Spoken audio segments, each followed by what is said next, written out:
Sometimes we have to ask ourselves, what's using my life? I heard a guy give a lecture one time that says, we are today what we were when. And he was talking about the fact that we, to a great extent, behave, think, react because of some previous experience that we've had.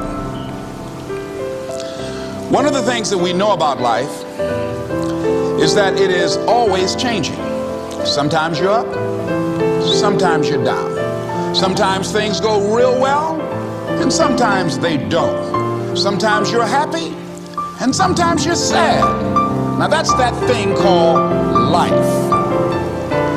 And when we begin to understand and know that, accepting that reality, that we will never ever have things just on an even keel all the time, that you're going to have some ups and you're going to have some downs, but during those down moments, that's where the growth takes place. That's where the work is. See, anybody can feel good when they have their health, their bills are paid, they have happy relationships, the children are acting normal, business is successful. Anybody could be positive then. Anybody can have a larger vision then. Anybody can have faith under those kinds of circumstances. See, but the real challenge of growth, mentally, emotionally, and spiritually, comes when you get knocked down. Somebody said that adversity introduces a man to himself or a woman. How you handle it, that's where the growth takes place. When I was facing some challenges, I had a guy say something to me, and I suggest this is one of the first things that you want to do when you're facing a challenge. You want to get unstuck. Evaluate where you are. Look at it. Assess yourself. Assess yourself and assess the situation. What brought you there? What role did you play? Earl Nightingale had a saying I like. He said, all of us are self-made, but only the successful will admit it. What has brought you to this point? What did you learn from it? Are you learning anything, or are you doing it over and over and over again? Somebody said that insanity is doing the same thing in the same way, expecting a different outcome. Are you going through it, or are you growing through it? Are you bigger and better because of it? Because it's not going to leave you until you grow through it. I was going through a major challenge in my life that was wearing me out, that was using me. And one of my students told me in a class that I was teaching, Lessons in Truth, she said, Les, until you handle it with grace, it will stay in your face. The challenges of life. How do we get stuck? A friend of mine went through a divorce. My best friend. He had a wife that did not love him as much as he loved her. It was his first real true love. He was a very religious man. Did not believe in divorce. He made a mistake. And he paid for his mistake with a lot of pain, a lot of tears. And there came to a point where he knew he should have gotten a divorce. But he was stuck. He was stuck in something called revenge. He said, she's made me so miserable, I'm going to pay her back. He was stuck. And he stayed in there longer than he should have because it began to attack him. It began to affect him psychologically. And as a result of that, when he eventually did get a divorce, he took that same attitude to other relationships, looking for something to go wrong.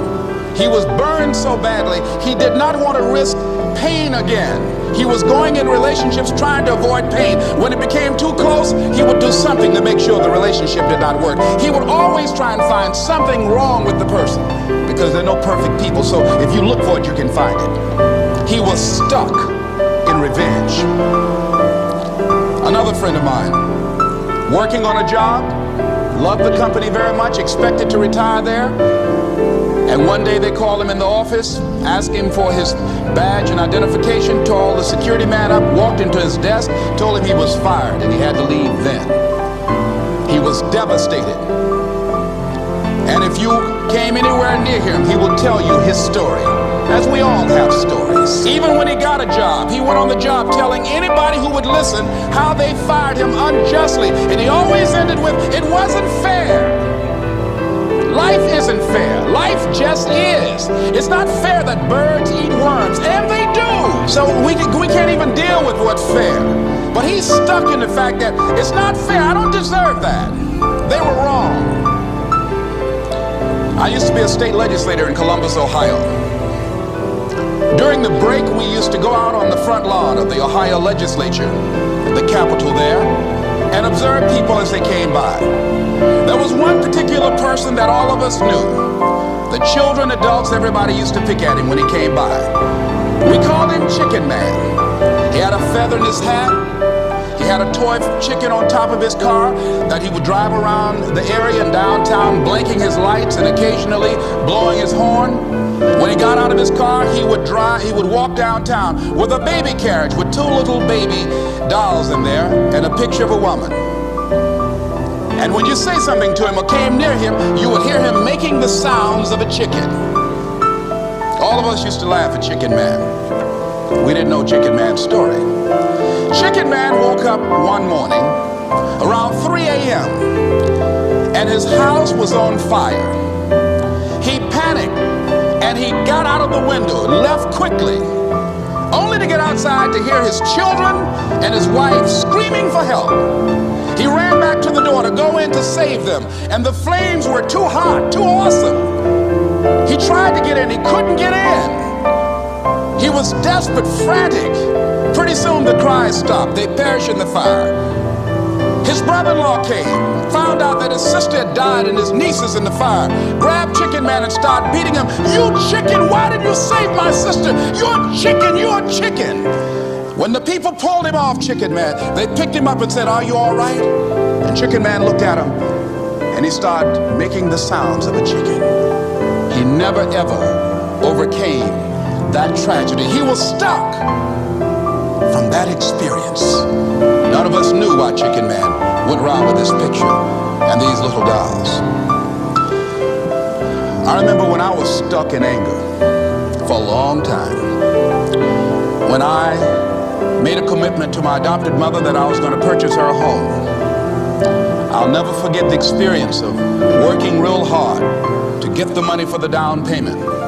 Someone had told me of a beautiful home in an exclusive area of Miami. Went to see it, took my mother there, and she said, yes, I want it. It was on the water. We went to the closing. My attorney said, Les, have you had a title search? I said, what's a title search? Well, we just take a couple of days to check it out and make sure there are no liens against the property that you might have to pay if you buy this home. The guy who was there selling me the house, he said, listen, he said, the only reason that I'm selling you this house and selling it at a loss is because I admire the fact that you want to purchase this house for your mother. I have another guy who will give me substantially more money, but I like you. And I've got to get back to Philadelphia. Now, if we cannot consummate this deal now, then the deal is off. I said, there are no liens against the property? He says, no, of course not. I looked at my attorney, I said, I believe him, I'll sign. She said, Mr. Brown, I'm not questioning his honesty. She said, but business is business. I signed that contract. And we had a big celebration. Everybody in the neighborhood was talking about Leslie coming home, one of the twins that Mamie adopted, to buy her a home. Child, isn't that nice? God is going to bless him.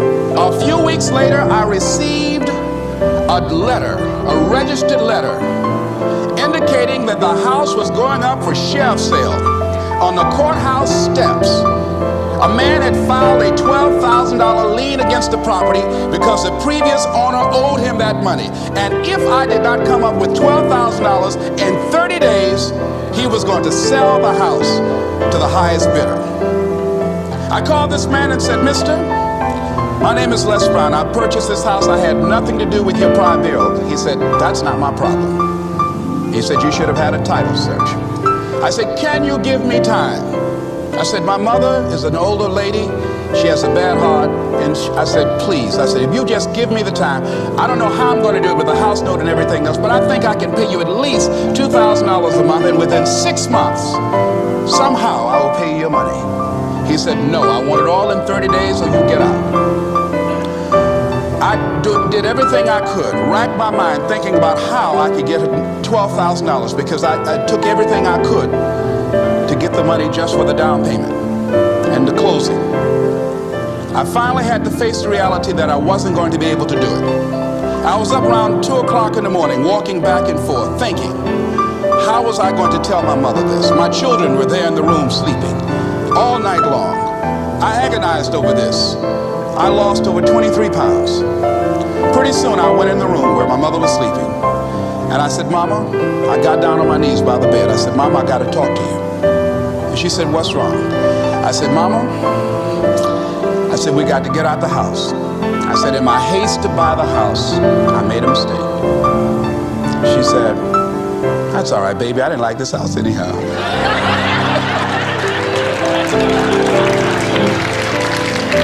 I said, Mama, you told me you loved it. I brought our friends out here to see it. She said, you know I have arthritis in my knees, and I don't like going up the steps, but I knew it made you happy. You loved it so much. I said, Mama, I've lost 23 pounds agonizing over this. Well, we had to pack up and go back to the old house down the street from Northwestern High School in Liberty City. All those neighbors who came out and saw us leave, those neighbors were there as we were coming back. We went in the house, the Roaches were playing cards, saying, come on in and take a hand. I was wiped out. I was embarrassed and humiliated. Words cannot encompass the symbolism of what I felt.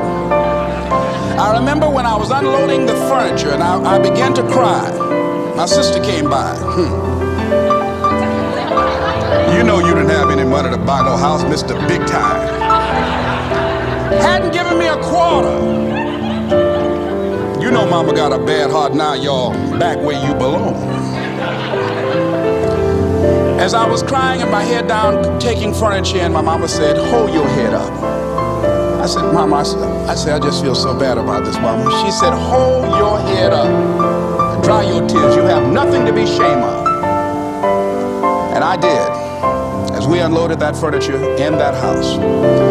For several weeks, I was numb. I was immobilized with anger. If I had seen that guy, I was thinking about flying to Philadelphia. I had all kind of dreams about him. And I didn't want to hit this guy here. Hitting would have been too good for him. I just want to just grab him and just bite him. They'd have found him. They say, well, we found this guy just chewing on him. Beating would have been too good for him. I'd have just bit him every time he I'd have been like a Doberman Pinscher. God would have said, I thought I made everything, but I don't know where this came from. I was reading a book on forgiveness. And they had a line in there that says, forgive and grow. I had to let that luggage go. You see, your mind is you know, when you go into a service station to get gas, you don't go in there and just start pumping. When you push the lever up, it clears the previous bill. By the same token, if you want to begin to move, you've got to clear your mind of all the unnecessary luggage and baggage that's weighing us down. I couldn't move, I couldn't think about what am I going to do to get out of this situation, because I was so concerned about what happened and what he did to me and how bad it was.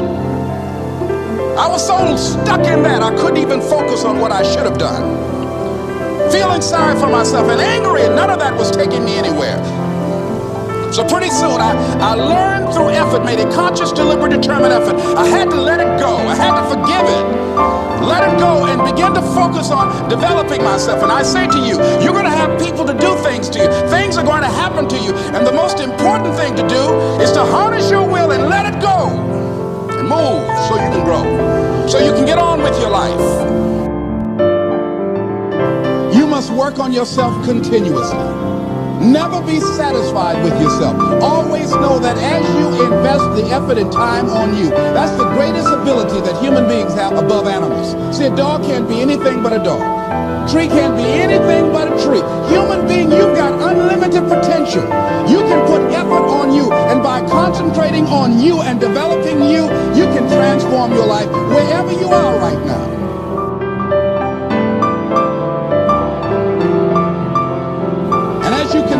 work on yourself, you will begin to expand your vision of yourself. You will begin to work towards self-mastery. And you will begin to see it reflect itself in all the dimensions of your life, your mental life, your physical life, your social life, in your relationships, your monetary life. So concentrate on developing yourself. The next thing is develop a health plan. See, you can't feel well and do well if you don't have good health. You can't perform if you don't have your health. Your health is valuable. Develop a health plan, a plan that you will follow, because this is the only vehicle that you have to carry you through this experience called life. And you want to take good care of it because you love you enough. You care enough about you. And that's not easy. It is not easy having a health plan and sticking to it. You want to live life with energy and passion. You want to make a conscious effort to be lively. You want to be happy. You got a lot to be thankful for. So you got to learn to stand up to yourself inside yourself and short circuit, override that conversation that's always going on. 85% of what that conversation will tell you is negative. It's negative. It will tell you you're tired when you really are not tired. It will tell you you can't do it. It will fill you with fear. So you've got to watch that conversation. And when you find it going on, you've got to stand up to it and say, I'm going to do this anyhow. I'm afraid, but I'm afraid not to do it. And I'm not going to let you stop me. The biggest challenge that you will have in life is you. There's an old African proverb that says, if there's no enemy within, the enemy outside can do us no harm.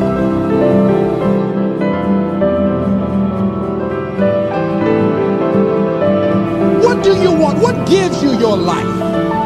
How will you know when you got it? What will make you happy?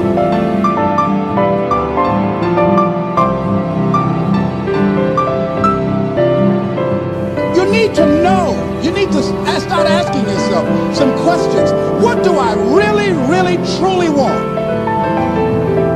You need to be exact about that. Don't be vague. Oh, I just want to be happy. That's too vague. What will make you happy? How will you know when you got it? In what you've done with your life thus far, is it giving you what you want?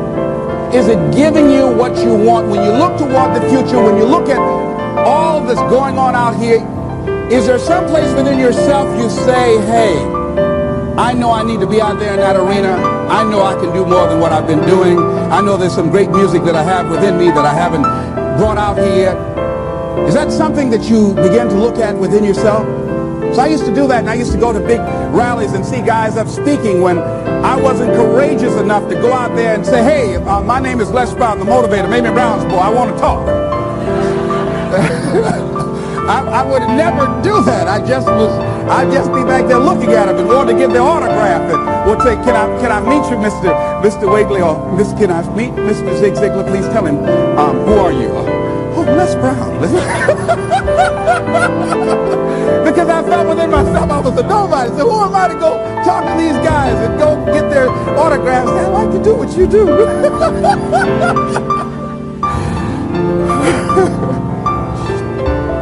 See, I say if you look at your life, and if you're not getting what you want, you owe it to yourself to do something differently. If you're on a job, 85% they say of Americans go to jobs that they're unhappy. If you're doing something 8 hours a day that you don't like, it's not giving you what you want, it's not giving you a strong feeling of satisfaction and fulfillment, you're miserable, you hate to go there, you're depressed just thinking about it, you sing the Thank God It's Friday song every week, it's giving you headaches just thinking about it on Sunday afternoon after the football game goes off. If that's what it is, you owe it to yourself to start strategically working to change directions. See, but you know what most people will do? Most people will resist change. Most people will fight change as if change would be worse than what they're experiencing. See, they know this. They're familiar with this. Most people will not challenge the unknown. They won't just step out there. See, there's certain things that's got to be in place. They got to see it all together. And life isn't like that. That's not how you grow. So as you look at your life, you say, I'm not getting what I want. As you begin to look toward the future, begin to know that whatever it takes for you to create that, you've got that in you. You've got that. You've got genius in you. You've got goodness in you. You've got creativeness in you. If you decide to take the initiative to change the current quality of your life, I say to you that you will find that the universe is on your side, that life is on your side. Now, will it be turbulent? Yes. Will it be easy? No, no. Will you have some opposition? Yes. Will I make a lot of mistakes? Yes. Will I get hurt? Yes. Yes.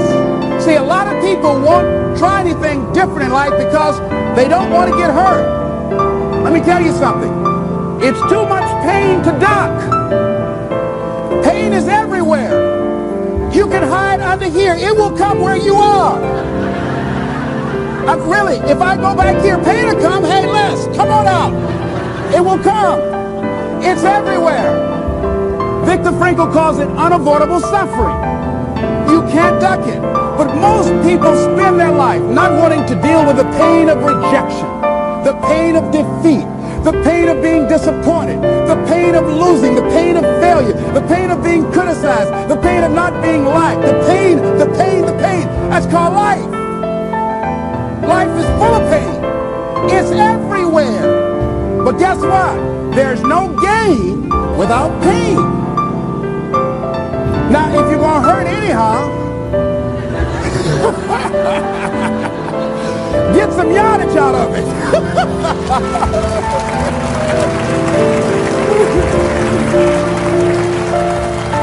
Because it's the pain of regret that you experience. If I had it to do over again, that's a pain. Don't you know that's something? Well, you know, I was in a seminar once and this lady stood up. If I had my life to live over again, she talked about all of the things that she would do. And you can feel the pain of regret in her voice. The pain of regret. She still experienced pain. She was trying not to experience the pain of defeat, the pain of disappointment, the pain of loss, the pain of lack of support. And she still experienced pain. It was right there. We can't get around it. Most people are governed by their habits, their fears, and the opinions of others. A lot of people never try anything differently because they have been convinced by people in their lives that they value that they can't do it. They're living within the context of the opinions that other people have of them, the low expectations. Many people doubt themselves because when they thought about doing something at some critical point in their lives, somebody they respected and honored, somebody they believed in, somebody that they loved, someone they trusted said, you can't do that. And they accepted that. That's why I didn't go off to college. I had an instructor that I believed who said, you're not college material, Mr. Brown. You're not as smart as your brother Wesley or your sister Margaret Ann. You're not college material. Why don't you try and get you a job at the post office? Try and do something with your hand, or go down to the Miami City Sanitation Department and see can you get a job there. Or why don't you try and go into the Army? I took that test, Mr. Tellers, already. What happened? I failed. I told you.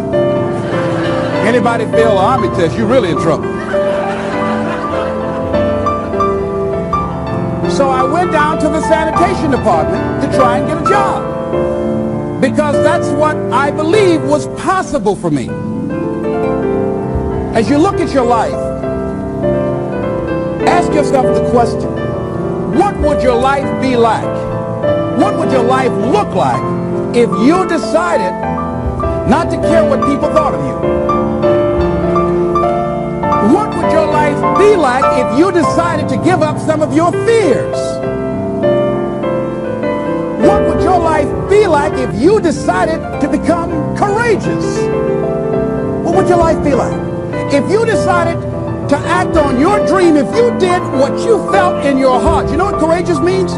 Tom Ruskin and Randy Reed said. They said that courage comes from a French word which means of the heart.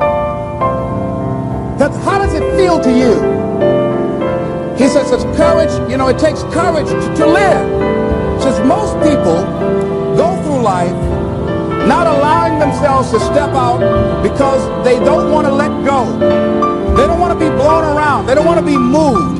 The courage to face life's whirling wind of contradictions. The courage to love yourself. The courage to love. For years, I was afraid to love. The courage to take a chance.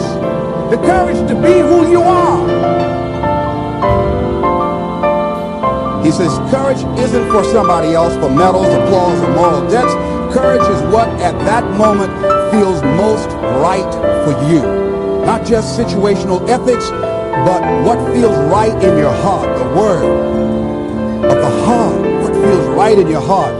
One great philosopher says cowards die many times before their deaths. The valiant never taste of death but once. What does that mean? The valiant people aren't afraid? No. It means that they experience that fear and they move forward. They move forward anyhow. Many people are dead now. Many people are allowing their dreams to die. Many people are allowing their ideas to lie dormant and collect dust. Many people have all this talent and ability that they are allowing to be buried inside of them, that they will take with them to their graves because they didn't have the courage to be who they are. And I say, as you begin to look toward the future and manifesting your greatness, it's going to take everything in you, that your life deserves the concentrated effort to begin to look at how is it that I can express more of me? How is it that I can bring my ideas out here now? How is it? And start living with a sense of urgency, because you're here today, you're gone today. Life is unpredictable. It's uncertain. There are no guarantees. No guarantees out here at all. So holding back, what are you waiting on? Ask yourself, what's the benefit of your waiting? What's the benefit of your not living your dream? What's the benefit of not listening to yourself? Oh, please, listen to yourself. You know the feelings. If you start listening to the feelings in your heart, and I'm doing it now more every day, I find that my feelings, I can trust them. And I say to you, that as you look toward the future, you look at life on a daily basis, if there's something that you have been given, if you've heard something within yourself that you know that what you're doing now doesn't fit for you, it doesn't work for you, it's not giving you what you want, and there's something else that you want to do, don't allow that inner doubt in you to talk you out of it, to build a case on why you can't have it, to tell you why you're not good enough. You ignore that inner voice and all of the external voices. Don't judge the possibilities for what you can do based upon the circumstances, because the circumstances won't determine who you are. Don't determine what you're able to do based upon your resources. Don't determine what's possible for you based upon where your life is right now. Where your life is right now is not you. That's just what it is right now.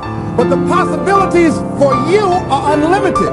If you're in a rebuilding process, it's unlimited. If you're coming back from adversity and devastation, it's unlimited of what you can do. That's the capacity of human beings. It doesn't matter how many mistakes you've made. It doesn't matter how many flops you've had. It doesn't matter how much money you've lost. In fact, I see it only as an investment of what you learn from life. Not losses, but investments of what's possible for you. And I say to you that once you start listening to yourself, and as you begin to act on your dream, as you start just trying to find your way, doing what you can, what you have, you will start seeing things opening up for you. You'll start attracting people. You say, where'd they come from? things will start coming together, clicking for you. You say, whoa, you start brainstorming. Ideas will come out of nowhere as you focus on it. The key to it is to begin to focus on what it is you want to do. Why, Les? Why is that important? Because as you focus on that which you want to do, that which we focus on, that which we give our energy to, it will begin to multiply. It will begin to expand. It will begin to develop your consciousness. And out of that comes your greatness. Out of that comes a commitment. Out of that comes a passion for life. Out of that comes a special power that you have in you that you haven't even called on yet. See, the powers that we have will never reveal themselves if we don't challenge them, if we don't put ourselves in a position where we have to use them. So one of the most important things is reading a book that's a really interesting book called Instant Millionaire, and the guy said, put yourself in a position where you can't retreat, where it's do or die, sink or swim. Here's what you'll find out. You'll develop incredible swimming skills, or swallow half the pool of life. You'll find yourself stroking unlike you've ever seen before. Through the inspiration of desperation, you'll become more creative than ever before. So what is it? How do we handle that whole piece? Throw your whole self into it. See, most people go at it tentatively. They don't give all their stuff. They don't concentrate.